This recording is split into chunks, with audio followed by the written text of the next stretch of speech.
la hora del centro, estamos llegando al fin de semana de lo que ha sido una semana muy difícil de distinguir entre los días. No sé si le ha pasado, gracias que nos acompañe, estamos en el canal 10 Heraldo TV, gracias que nos acompañe y que está con nosotros y que haya estado, esperamos, a lo largo de la semana y cualquier cosa que suceda, pues aquí estaremos, ¿no? Pero le decía, ha sido muy difícil distinguir. Distingue usted el lunes del viernes ahora, vamos a distinguir el viernes del sábado o el domingo, estamos en eso. Quizás algo que sí se vaya a dar es que el fin de semana baje todavía más todo lo que tiene que ver con los movimientos mucho del comercio informal, quizá. Y el lunes vamos a ver qué pasa, porque se van a ir cerrando aún más las llaves de todo lo que tiene que ver con la movilidad en todo el país, de automóviles, de personas, de absolutamente todo, ¿no? Hemos visto cómo la industria de la aviación ha bajado de manera verdaderamente considerable. Hay que atenernos y tomar mucha distancia en el transporte público, en el lugar donde vivimos. Bueno, pues hoy, como todas las noches, se dio a conocer cómo andamos en términos de los contagios con el COVID-19, el coronavirus. Pues le quiero decir que por lo pronto ya tenemos una cifra que va colocándonos cada vez en una curva más ascendente. Ya son 12 personas fallecidas y 717 personas contagiadas. Casi 500, estos son los datos, ahora sí que si me permite usted, las tripas de los datos que son muy interesantes e importantes para atender. Casi 500 son importados, 177 están asociados a importación y ojo, que va creciendo. 54 son de transmisión local.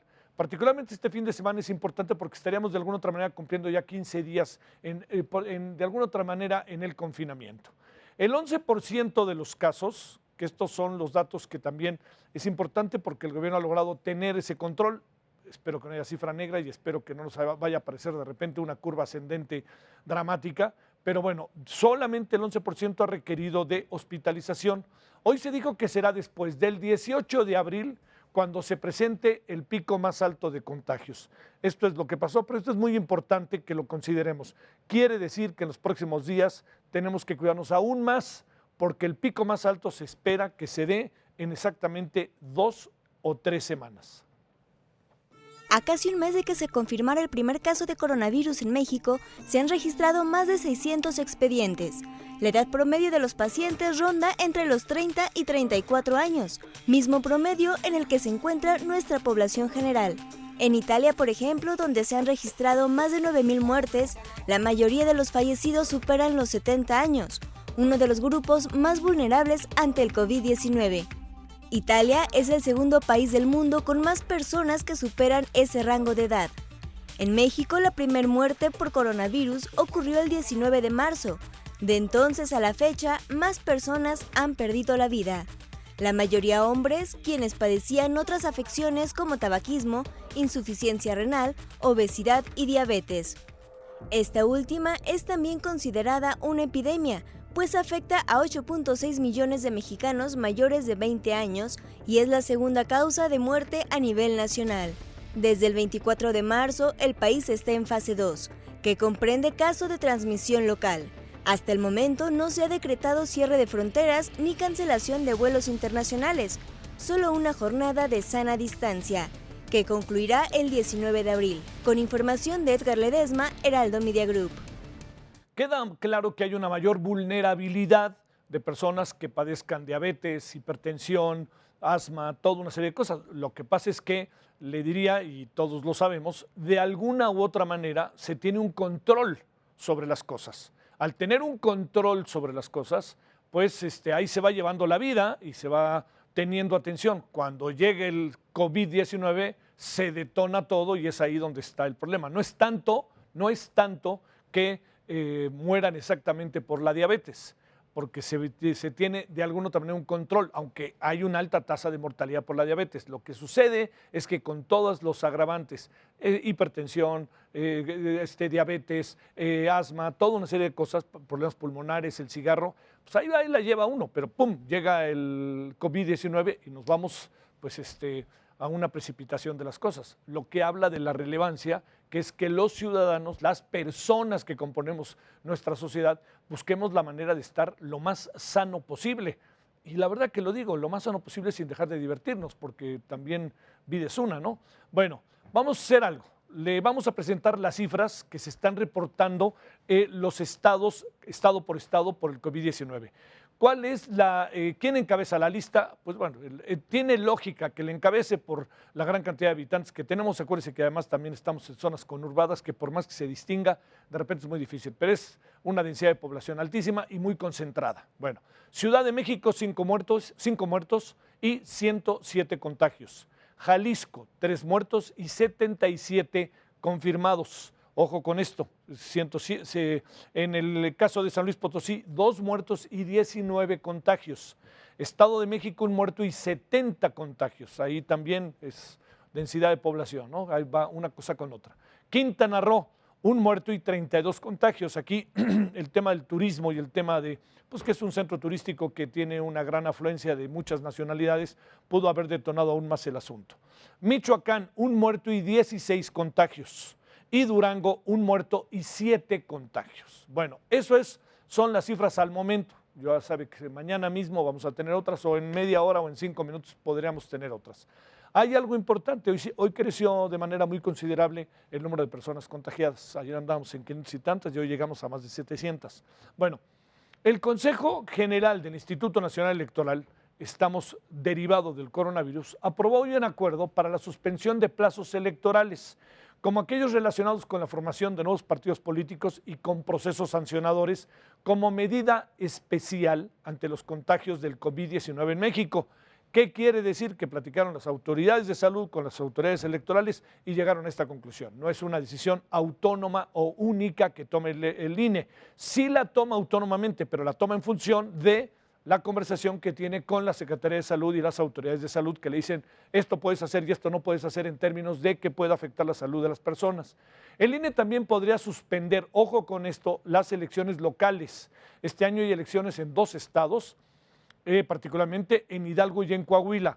Para ello va a tener una reunión, y aquí va a venir la otra parte, con el Consejo de Salubridad para verificar la posibilidad de cancelarla, sobre todo en función de cómo se han ido alargando los tiempos y la información que se ha dado a través de la Secretaría de Salud, del vocero de todo lo que tiene que ver con el coronavirus, cómo lo ha venido alargando, ¿no? En el tiempo. Pensábamos que era abril y ahora también se ha llegado a hablar en junio, entonces hay que esperar aquí sí, tenemos que ver cómo va dándose la afectación en la población del fenómeno.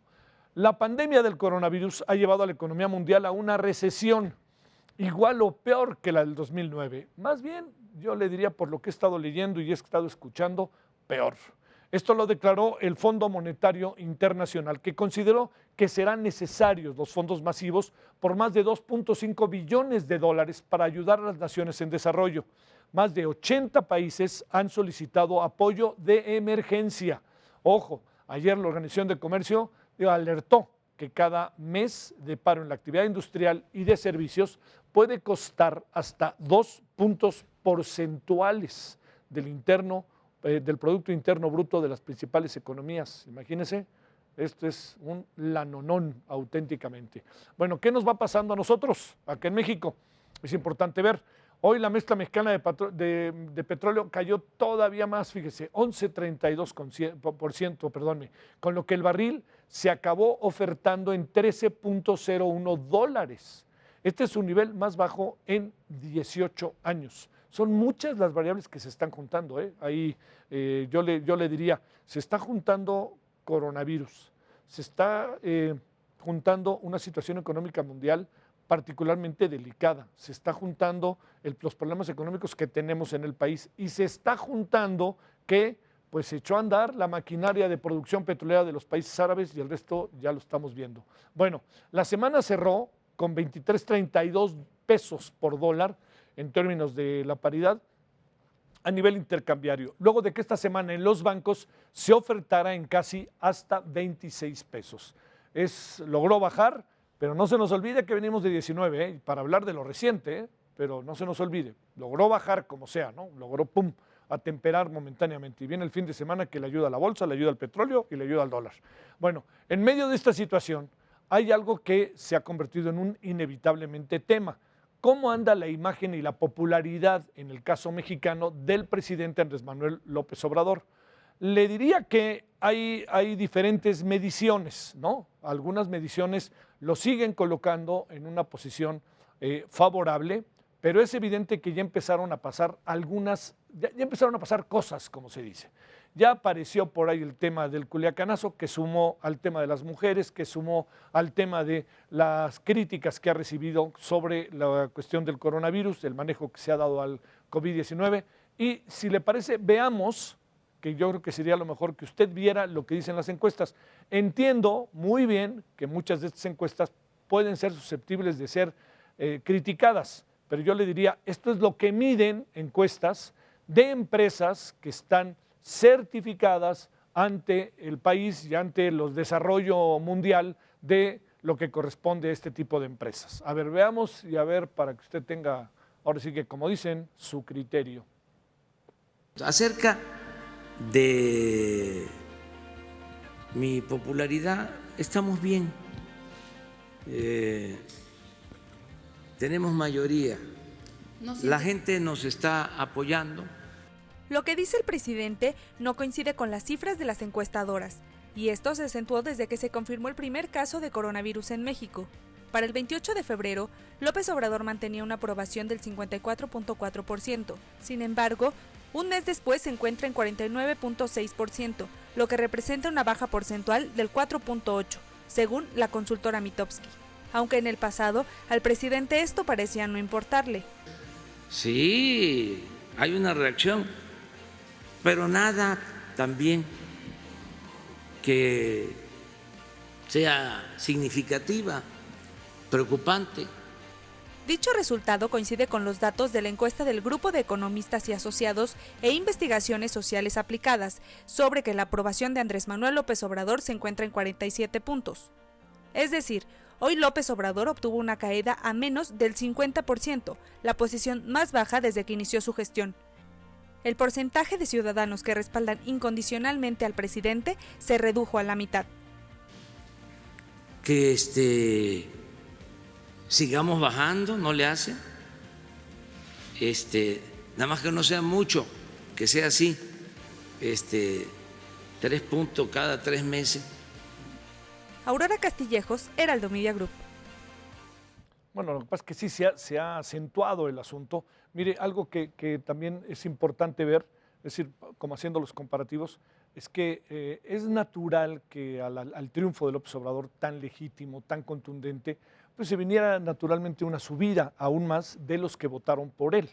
Es decir, votaron por él más de 30 millones de personas. Esto es un hecho que tiene tintes de inusual en nuestro país. Entonces subió junto con aquellos que empiezan a encontrarlo como una opción. Entonces va para arriba inmediatamente. ¿Qué es lo que sucede? Lo que siempre sabemos, el ejercicio del poder desgasta. Pero han aparecido 3, 4 asuntos que han sido verdaderamente rudos, bravos y que la población ha sido muy crítica respecto a ello porque de alguna u otra manera se ha visto afectada. Entonces, ¿qué es lo que sucede? Que aquí lo que sí debe de tomar muy en cuenta Palacio Nacional es que hay una tendencia, ¿no? Es decir, el asunto no es que está con picos, ya sabe, sube, baja, no, ¡fum!, viene bajando. Y hoy pasó una línea muy delicada, que es la línea de que son más quienes están inconformes que menos son los que están a favor. Sigue siendo un porcentaje altísimo. Déjeme nomás decir algo más. El presidente ganó la elección con el 53% de los votos. O sea, sigue estando en un nivel en donde la gente que está con él sigue con él, pero empieza a haber grietas, que es muy importante verlas. No creo que esté cada 3 meses. Aquí al contrario, ha acentuado. Vamos a ver qué pasa en los próximos días. En la forma en que acabe el asunto del coronavirus, créame que va a ser fundamental para los próximos meses o quizás hasta para el mismo proceso electoral del 2021. Es cosa de esperar, ver y de cómo el gobierno acaba de cerrar ahora sí que le diría yo, este proceso en el cual todos somos parte de él, implicados, que es el proceso de cómo salir del asunto del coronavirus, del COVID-19. Y le diría otra cosa, hoy se dio a conocer, al rato le doy los detalles, a través de un documento de varios investigadores, científicos, etcétera, que tienen una visión crítica sobre esto y mandaron una carta que supongo estará mañana en todos, más de algún periódico y se dará a conocer como se ha hecho hoy a través de las redes. Así que así andamos en la otra parte, todos unidos, pero también hay reacciones que ya a estas alturas no se deben soslayar. Bueno, hoy hubo un acto que llamó la atención del mundo auténticamente, ¿eh? Yo pensé que no tanto, pero la verdad, lo transmitió, por cierto, Heraldo Televisión. El Papa Francisco impartió una histórica bendición, Urbi et Orbi, es decir, a la ciudad y al mundo en soledad, desde la Plaza de San Pedro, del Vaticano, que estaba, bueno, ya sabe, el Vaticano está en el centro de Roma.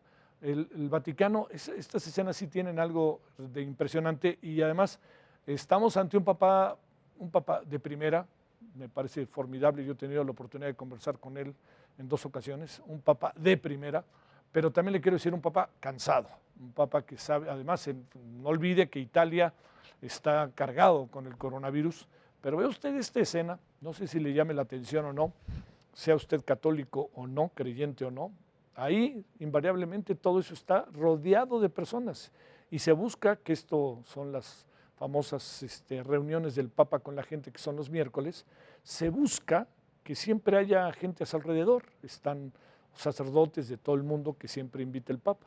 Pero bueno, esto es lo que está, esto es lo que está y vea usted el Papa y aquí también hubo todo un acto que fue muy seguido por lo que incluso se pudo ver en las redes en el mundo entero respecto al coronavirus y la razón por la cual se llevó a efecto así esta ceremonia. Fue una ceremonia inédita, una homilía y una bendición posterior que los creyentes católicos tuvieron que seguir a través de los medios de comunicación y la siguieron muchos de ellos de manera muy puntual y religiosa y fervorosa.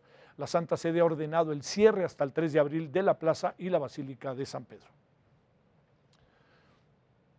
Bueno, y quien también andaba viendo las cosas con ligereza y bolas, dirían, el primer ministro del Reino Unido, Boris Johnson, de 55 años, dio positivo en las pruebas del COVID-19.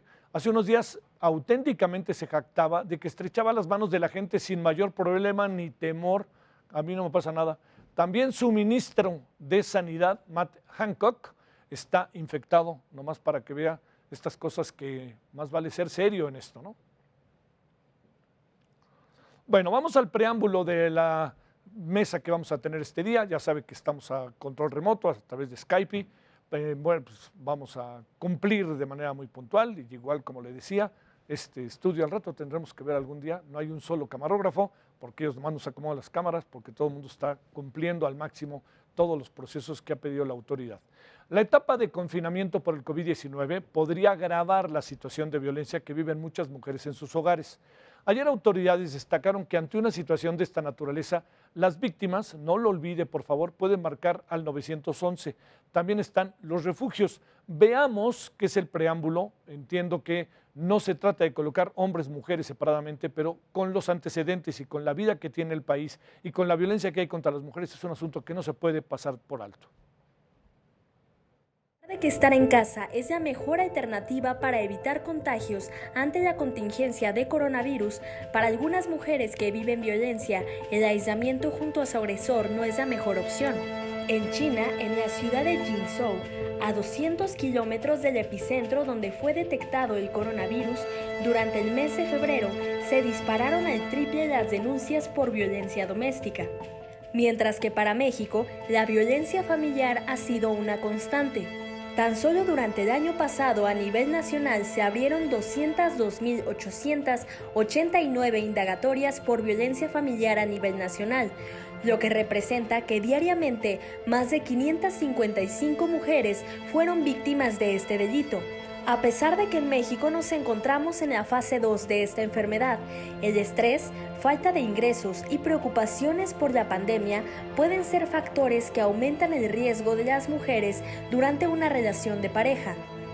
Ante este panorama, la Red Nacional de Refugios dio a conocer la campaña Aislamiento sin Violencia para brindar orientación, atención y contención emocional y especializada para mujeres que sean víctimas de violencia de género.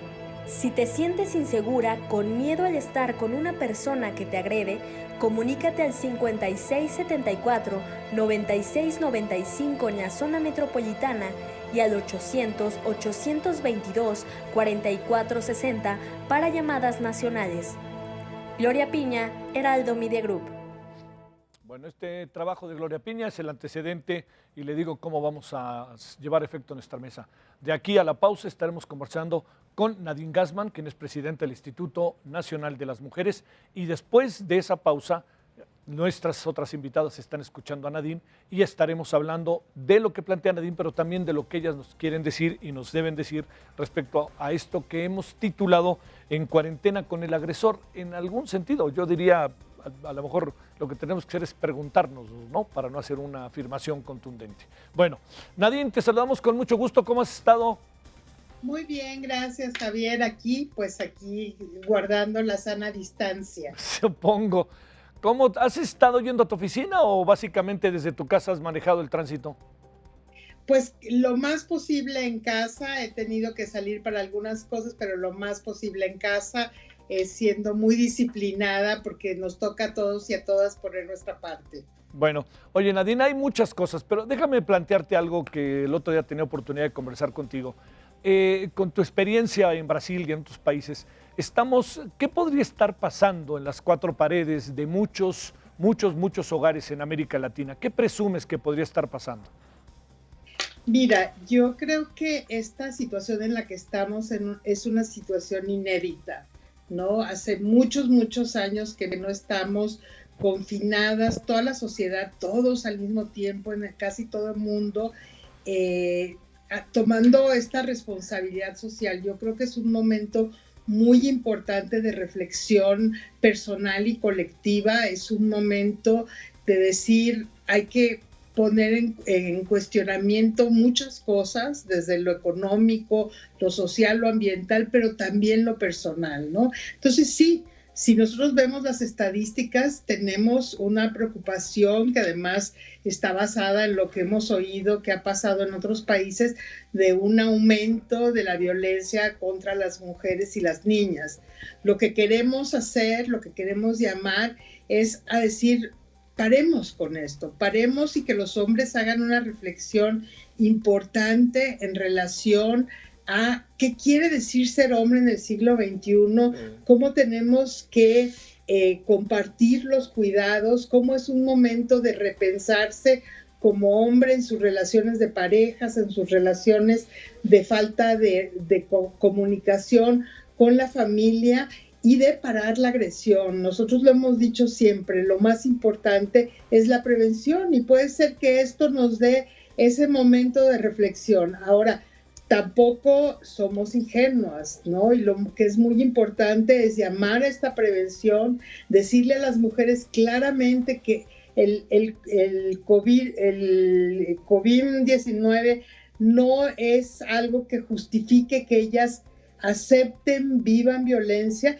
y que no están solas, que así como los hospitales, los centros de salud son servicios esenciales, los servicios de atención a la violencia son servicios esenciales, están abiertos, están listos para dar respuesta, tanto los públicos como los privados. Obviamente la Red de Refugios ha hecho una llamada muy importante, un acto de solidaridad muy importante para decirle a las mujeres, esto no lo tienes que aceptar, no te tienes que poner en riesgo.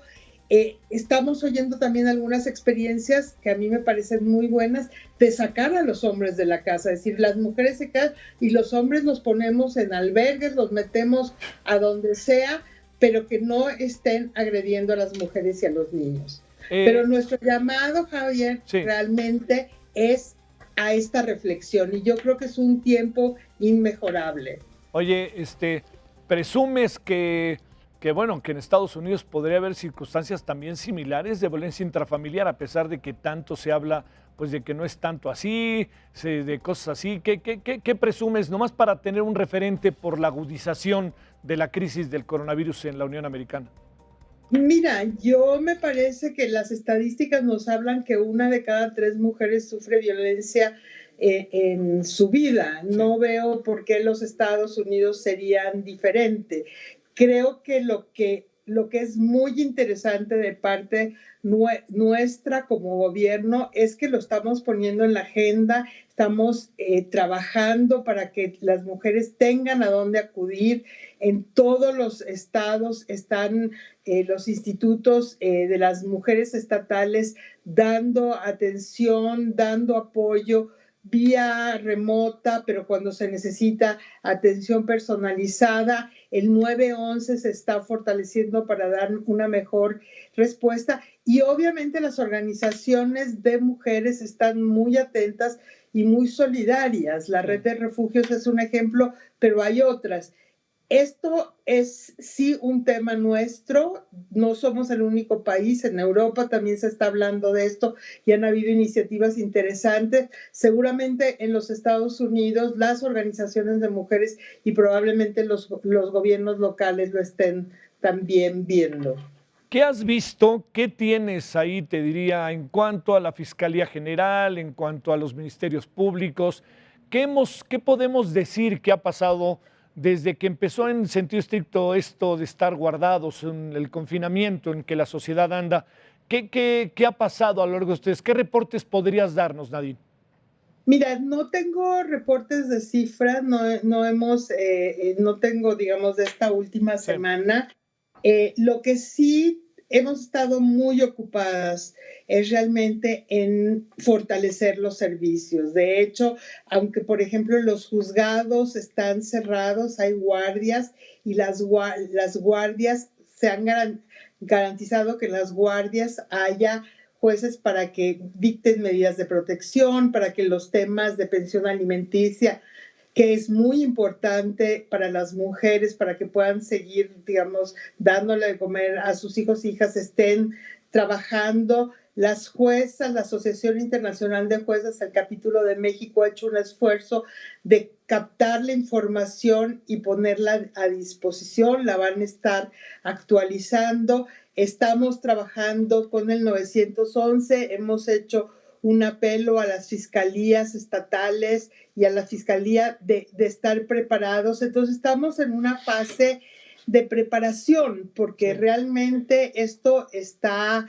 digamos, en la fase 2, que es esta fase de quédate en casa, empezó esta semana de una manera muy, muy científica y muy bien pensada desde el punto de vista epidemiológico, y es ahora en que todo esto que hemos estado trabajando para estar listas, pues tiene que dar resultados. Pero yo insisto, Javier, a mí me parece muy importante usar estos medios para hablar con los hombres, para decirles, vas a estar en casa, en lugar de pelearte con tu familia, dialoga, ayuda, involúcrate en las tareas del hogar, en cuidar a los hijos, a las hijas, en cuidar a los adultos mayores. O sea, hemos estado hablando de este cambio de mentalidad. Tal vez la vida nos está dando una oportunidad de hacerlo de manera colectiva y todos juntos para realmente transformar nuestras sociedades, que se van a transformar en muchos sentidos. Tendremos que retomar el 8 y 9 de marzo, nomás pasa esto, ¿no?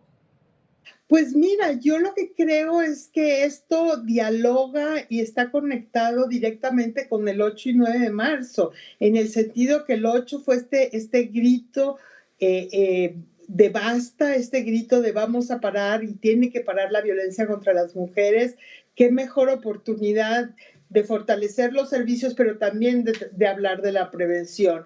Y el 9 fue nos retiramos para mostrar cuánto trabajo hacemos remunerado y no remunerado. Creo que ahora es momento de compartir el trabajo no remunerado con los hombres, con los niños y las niñas, o hacer del cuidado un tema de la sociedad. De hecho, yo creo que lo que está pasando con esta epidemia es que es una epidemia que pone en el centro la importancia de los cuidados como un mecanismo de sobrevivencia y de vivencia cotidiana que es invisible y que ahora se hace muy visible porque estamos en una situación de confinamiento, sin poder salir, con muchos problemas en cómo vamos a conseguir comida, o sea, no ahora, pero viendo esas cosas que son el día a día de las mujeres. Sí.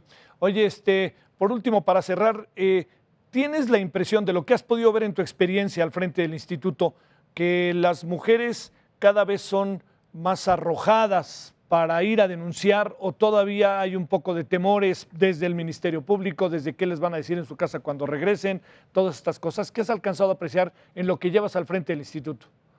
Mira, lo que hemos visto es que hay muchísima más conciencia social en general y entre las mujeres en particular sobre que la violencia no es natural, que no hay por qué aguantarse, que tenemos que nos cuidamos entre nosotras, pero que también tenemos leyes, que también podemos denunciar y también, y lo más importante, es realmente hacer una valoración de cuál es tu riesgo y hacer un plan de seguridad. Denunciar es importante porque tiene que traer un castigo, tenemos que acabar con la impunidad, pero lo primero es decir, estoy en una situación de riesgo, ¿qué tengo que hacer para no estar más en riesgo? Sí. Y eso es lo esencial en lo que estamos promoviendo, y yo creo que las mujeres cada vez tienen menos tolerancia a la violencia y felizmente es así, no la aceptan porque saben que no es natural, que no tienen por qué sufrirla y que saben que hay servicios, que no están solas, ¿no? A final de cuentas, eso yo creo que es parte de lo que hemos ganado en estos años, gracias a los movimientos de mujeres, a las feministas, gracias también a toda la inversión que se ha hecho de capital político, de militancia para cambiar las leyes, el tener legisladoras que han sido sensibles y legisladores, tener políticas públicas, tener servicios. No estamos donde queremos, pero estamos transitando y las mujeres nos lo están demandando muy claramente. Como decíamos el otro día, no estamos en el camino sin regreso. Nadine Gassmann, muchas gracias que estuviste con nosotros, que pues sigamos sobrellevando nuestro encierro. Exacto, y que hagamos de él lo mejor posible. Y creo que el tiempo de compartir las actividades de cuidado, de involucrar a los hombres en la cotidianidad, en hacerlos pensar sobre qué es ser hombre y cómo quieren ser y cómo deben ser y trabajar en el tema de la igualdad es esencial. Te mando un saludo, Nadine Gassmann. Muchas gracias que estuviste con nosotros. Igualmente, un placer. Hasta luego. Hasta luego. Vamos a la pausa. Nuestras invitadas, ahorita se las vuelvo a presentar, escucharon la conversación, pero traen opiniones que me parece que es muy importante que usted escuche después de la pausa. Le decía yo hace rato en el resumen de las noticias, que un grupo de especialistas de diversos ámbitos, entre ellos están los exsecretarios de Salud, Julio Frenk, José Narro, Salomón Chertorivsky, fueron críticos severos de la falta de liderazgo ante la pandemia del COVID-19 en México. Consideraron que esta es una ocasión para pensar y actuar en colectivo. Seguramente mañana aparecerá en muchos diarios este comunicado y la gran cantidad de personas que lo firma y las razones que hay detrás de ello, pero no queríamos pasarlo por alto, que está circulando ya en las redes este comunicado al que he hecho referencia. Bueno, vamos a continuar para escuchar voces y sobre todo en función de esto que es la vida cotidiana, auténticamente la vida cotidiana y qué es lo que pasa con ella y sobre todo con las mujeres. Wendy Figueroa es directora de la Red Nacional de Refugios y Wendy, muchas gracias. ¿Cómo estás? Buenas noches. Hola, ¿qué tal, Javier? Buenas noches. Bien, gracias. Gracias por estar con nosotros. Y también la doctora Alma Cosset, especialista en derechos humanos y grupos vulnerables. Muchas gracias, doctora Alma. ¿Cómo has estado? ¿Qué tal? ¿Cómo estamos? Bien, buenas noches. Bueno, vamos a hacer una cosa, si les parece. Demos una ronda inicial y denos cuáles son sus impresiones de lo que estamos viviendo en el sentido social, en el sentido de la sociedad misma. Y bueno, lo que está pasando y que alcanzan a apreciar puede estar pasando en la sociedad mexicana al interior de sus hogares. Si te parece, empezamos, Wendy, contigo. Claro que sí, pues bueno, estamos en una situación totalmente nueva para México. Es desde hace muchísimos años, creo que a muchas de nosotras no nos ha tocado ni siquiera estar en una situación de aislamiento y bueno, este es un tema importante a rescatar, es una situación nueva, compleja y que trae también muchos retos. Uno de esos retos impresionantes y que me parecen puntuales es justamente identificar el riesgo que están las mujeres al estar conviviendo, muchas de ellas con quienes son sus agresores dentro de un mismo espacio, sabiendo que justamente el aislamiento social lo que genera es una situación de estrés, de incertidumbre, una situación también ante toda esta situación de desigualdad que hay en los roles dentro del hogar, de los cuidados con los hijos, las hijas y todo lo que implica estar en casa y una historia previa también, que eso es importante, de violencia, pues las mujeres están en una situación de riesgo inminente. Es algo que me parece importante rescatar y que si bien acabamos de escuchar a la presidenta del Instituto Nadine y hemos visto algunas acciones desde el Estado mexicano, me parece que estamos actuando muy lentamente y quienes empezamos, como siempre históricamente en este país, a empezar a poner los puntos sobre las IES somos las organizaciones feministas y bueno, es importante no esperar a que estemos en fase 3 para empezar a hacer medidas de prevención. Es urgente que las hagamos desde ya y que sea también partícipe toda la sociedad en este tema donde si bien el COVID-19 es una pandemia, por supuesto, a nivel mundial, también no tenemos que olvidar, y tú dices algo muy importante, el 8, el 9 de marzo, pero no tenemos que olvidar que en México hay una pandemia desde hace muchos años, que es la violencia contra las mujeres, la violencia familiar que arrebata diariamente 11 vidas a través de los feminicidios. Entonces, me parece que es un tiempo de reflexión, de articular acciones, de no pensar en solitario, de no pensar en acciones desde el escritorio, sino también desde el colectivo de quienes acompañamos de a pie a las víctimas y, por supuesto, la academia, los medios de comunicación. Tiene que ser un abordaje integral, multidisciplinario e intersectorial desde la perspectiva de género, derechos humanos e interculturalidad que veo que está faltando en este momento. Alma, te plantearía lo mismo, siguiendo un poco lo que Wendy nos ha planteado. ¿Cómo has visto las cosas? ¿Qué alcanzas a apreciar? Porque todos somos sujetos afectados, ¿no? Pues ustedes mismas en este momento están en sus casas, nosotros pues estamos a la mitad de la máquina que generalmente echa a andar un programa de televisión, en fin, estamos todos afectados de alguna otra manera. ¿Cómo ves las cosas, Alma? Sí, Javier, bueno, definitivamente con esta contingencia y el mantenernos, como tú mencionabas, en las casas, indiscutiblemente va a haber un aumento en la violencia intrafamiliar, justamente derivado no solamente de la convivencia, sino de factores endógenos como es la cuestión económica, Sí. que seguramente va a generar un estrés al interior de las familias y que esto se va a ver manifestado a través de la agresión física, la agresión verbal, etcétera. No solamente con las mujeres, ya lo comentaba muy bien Adin hace unos momentos, sino también con los menores, es decir, niños, niñas y adolescentes, pero también un sector que en ocasiones es olvidado, bueno, no en ocasiones, sino que es olvidado e invisibilizado, no solamente por las políticas públicas y por las normas, sino también nosotros como sociedad, que estoy hablando de la tercera edad, ¿no? Aquellas personas de más de 65 años que si bien tienen un núcleo familiar, seguramente sufren algún tipo de agresión sutil que por lo mismo no es perceptible. Y simplemente en este año, estos 2 meses del 2020, de acuerdo con las cifras de la Secretaría de Seguridad, hubo un aumento del 42% de la violencia comparado con el año anterior, es decir, con el 2019. Computando, hay un 42% de aumento. No, hombre, ese es Alma, es un crecimiento brutal, ¿no? Definitivamente, definitivamente. Y por lógica nos lleva a pensar y a deducir empíricamente que en los meses de marzo y abril esto pues también se dispare por los elementos que ya te comentaba Javier. Sí. La convivencia y elementos endógenos como es la cuestión del estrés. Y si nos enfocamos un poco más en este grupo vulnerable del que yo te mencionaba, que es los adultos mayores, las personas adultas mayores, pues la violencia que ellos sufren no solamente va a ser al interior del núcleo familiar, hay que considerar a aquellos que trabajan como en los centros comerciales, como lo que conocemos cerillos, que están mucho más expuestos que cualquiera que tú o yo manteniéndonos en el trabajo, ¿no? Sí, sin la menor duda.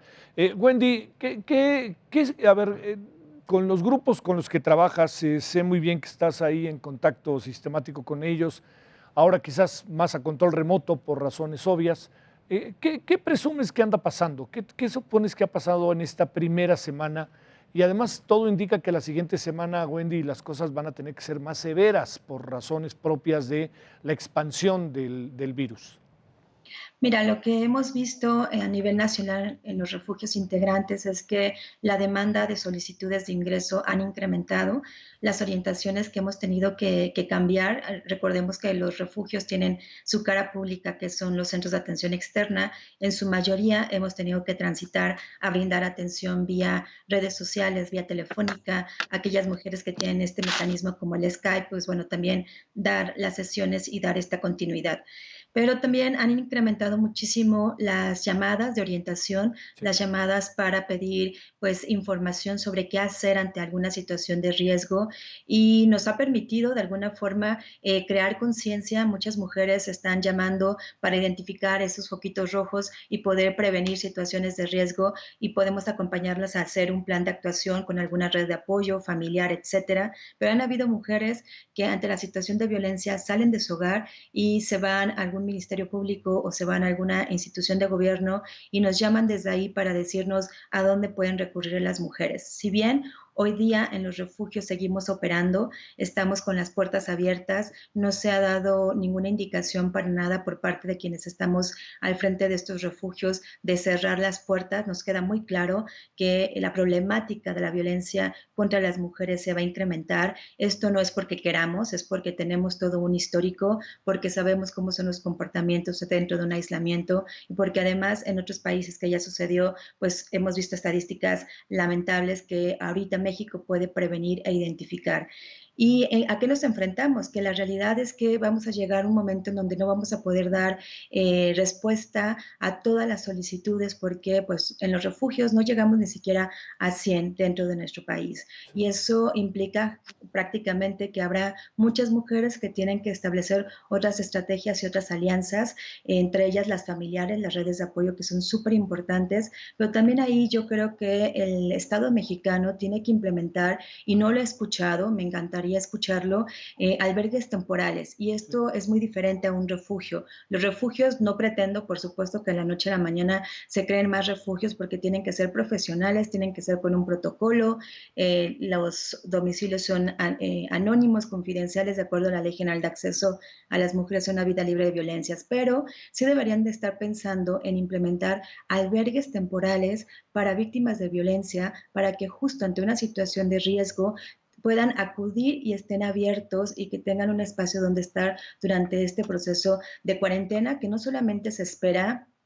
Acabo de tener una reunión a nivel internacional con refugios de otros países, y bueno, no solamente se está pensando en 40 días, se está pensando tal vez en 4 meses, en donde tenemos que pensar justamente en una contingencia integral, intersectorial. Soy muy repetitiva, pero insisto, Javier, necesitamos mirar esto con una política feminista, identificar que las mujeres, las niñas están dentro de la población con mayor riesgo ante este COVID-19, y que tenemos que implementar toda una red de servicios de atención psicológica, de educación también, de atención a la violencia, sistemas de justicia, por supuesto, y un llamamiento importante también a la sociedad, porque nosotros hemos hecho propuestas y estrategias con nuestra campaña Aislamiento sin Violencia No Estás Sola, en que las mujeres hagan redes a través de WhatsApp, a través de contactos, que nos llamen por teléfono, pero también, ojo, si están con el agresor, difícilmente van a poder hacer una llamada o mandar un mensaje. Y ahí es donde la sociedad, todas las personas, hombres y mujeres, porque tú dijiste algo muy importante, este virus nos está está tocando a todos y a todas sin distinción alguna. Y ahí el llamado que hacemos y la invitación es que si tú estás escuchando gritos, insultos, golpes en el departamento, en la casa de al lado, levantes el teléfono, hagas una denuncia anónima y pidas que vaya la policía. Y ahí es donde el gobierno mexicano tiene que actuar, olvidándose del protocolo de si me permiten entrar o no me permiten entrar, que atiendan la llamada, la emergencia y que vayan, porque eso puede prevenir situaciones de violencia extrema como los feminicidios. Es decir, necesitamos estar 5 pasos adelante y prever todas las situaciones. Por lo tanto, albergues temporales para mujeres en situación de violencia, sus hijos e hijas tienen que empezarse a pensar y ver para que no nos lleve la contingencia y entonces nos paralicemos, y también estas medidas de actuación inmediata ante la llamada de cualquier ciudadanía para que puedan rescatar a esa mujer, a ese niño, a esa niña que está en una situación de riesgo. Sí, nada de 72 o 48 horas, ¿no? Eso debe ser inmediato, ¿no, Wendy? Así es, inmediato. Y también, ¿sabes qué? Que las veces que sea necesario, porque hemos escuchado que es que nos llamaron y colgaron y entonces están jugando. A ver, tenemos que entender desde un enfoque de género y derechos humanos el ciclo de la violencia por la que está pasando la mujer y las fases donde sí hay miedo, donde no sabes si creerle o no a la policía, donde no sabes si te van a dar un auxilio o te van a dejar en una situación de riesgo y entonces nunca llegas y el agresor se dio cuenta que ya lo evidenciaste. Por eso es que es súper importante que actuemos con perspectiva de género y las autoridades al primer llamado puedan acudir, así sean 50 veces esa mujer requiere que estemos escuchándole y partir del hecho justo de creer en el dicho de la mujer, y si ella dice que está en riesgo, de verdad está en riesgo. Sí. A ver, doctora Alma, en todo esto que vienes trabajando, que también es un poco la pregunta, como le hacíamos la pregunta a Wendy, te pregunto, a ver, esta parte que tiene que ver con niños, niñas, migrantes, ¿ahí qué alcanzas a apreciar que en una circunstancia de esta naturaleza, que de suyo son grupos vulnerables, ¿no? Pero ¿qué estará pasando? Hay mucho jugueteo de que si ahorita algo no conviene es irse a Estados Unidos por lo que está pasando con coronavirus en Estados Unidos, pero de cualquier manera ahí los tenemos en albergues, en refugios, a los migrantes y niñas, niños. A ver, ¿qué ves de ahí, Alma? Sí, Javier, bueno, definitivamente es un grupo vulnerable per se, pero ahora es doblemente o triplemente vulnerable. Hay que considerar que en este grupo de migrantes no solamente van mujeres y no solamente van niños, niñas y adolescentes. También hay personas de tercera edad y también hablamos de gente que pertenece a la comunidad LGBT que sufre de la xenofobia como sociedad mexicana que se ha manifestado justamente con las caravanas.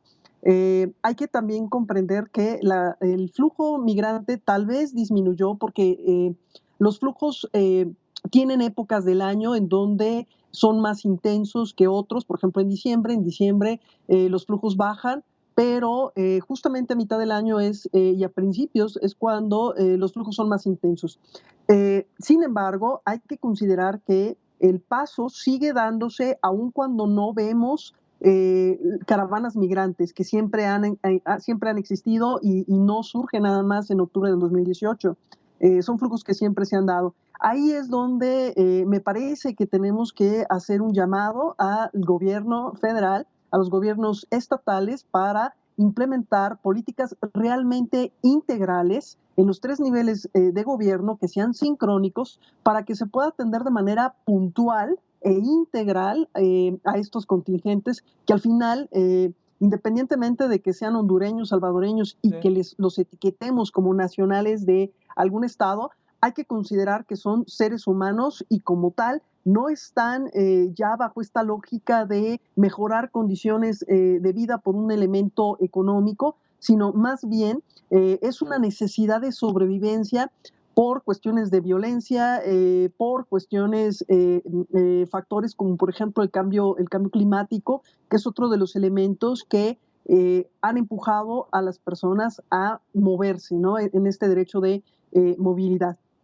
Y en este sentido, qué bueno que tocas este tema, Javier, porque pareciera que se desdibujaron de nuestro mapa, ¿no? Sí, Parece sí. los migrantes ya no aparecen en la agenda del gobierno. Ahorita lo prioritario es atender el CONAVID y sobre todo atender a los mexicanos. Sin embargo, esto no puede ser así. porque los migrantes se mantienen en aquellos albergues, se mantienen transitando por nuestro territorio y siguen entrando, a pesar de que países como Estados Unidos, el propio Guatemala, Honduras, El Salvador, han cerrado las fronteras. Hay que entender que eso no va a ser un impedimento, ¿no? Podemos militarizar las fronteras como lo ha hecho Estados Unidos, como lo hizo México en otro momento, tratando de impedir el paso, y el flujo se ha mantenido. Y tampoco este virus que ahora nos mantiene en nuestras casas va a ser un impedimento para que ellos sigan buscando sobrevivir, porque esa es, me parece, la palabra más exacta. Y comparto totalmente la visión de Wendy en el sentido de que no debemos de pensar nada más al Estado como el padre que va a resolver todos los problemas y que la política pública y la norma que tienen que ir de la mano serán los mecanismos o la varita mágica que resuelva un problema como el caso de la violencia o como esta cuestión de contingencia sanitaria que estamos viviendo.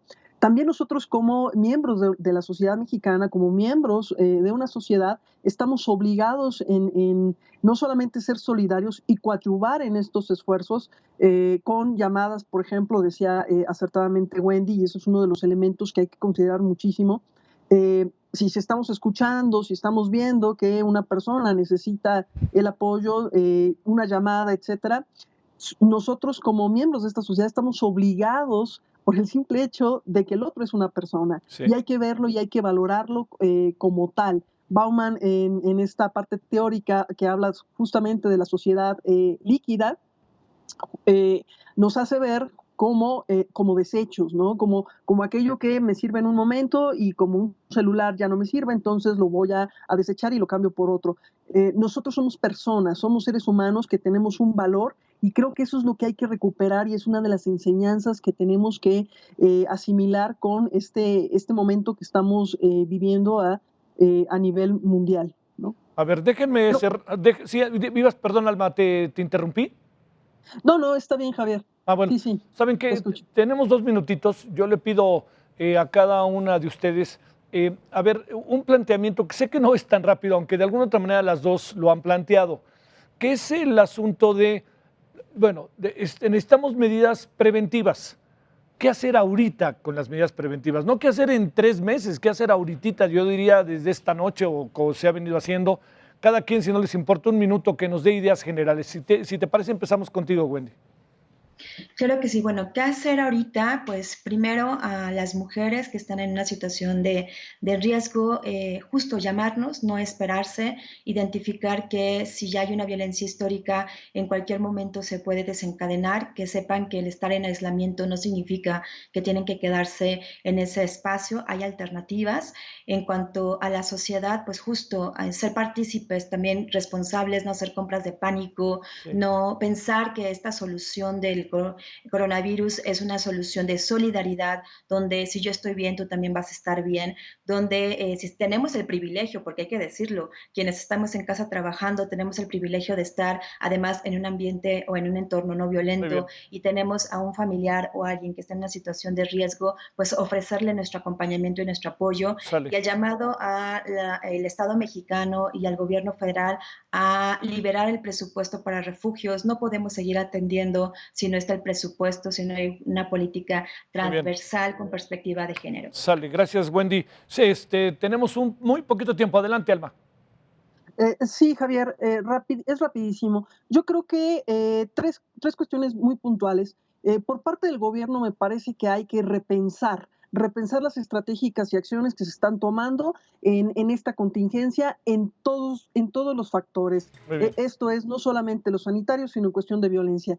Para las víctimas que están en sus casas, bueno, me parece que lo adecuado es el auxilio, ¿no? El auxilio de cualquier manera, a través de la llamada, etcétera, como bien lo anotaba Wendy, y finalmente a la sociedad, nosotros como miembros de la sociedad, solidarizarnos. Me parece que es el momento para hacer conciencia, para solidarizarnos y valorar al otro.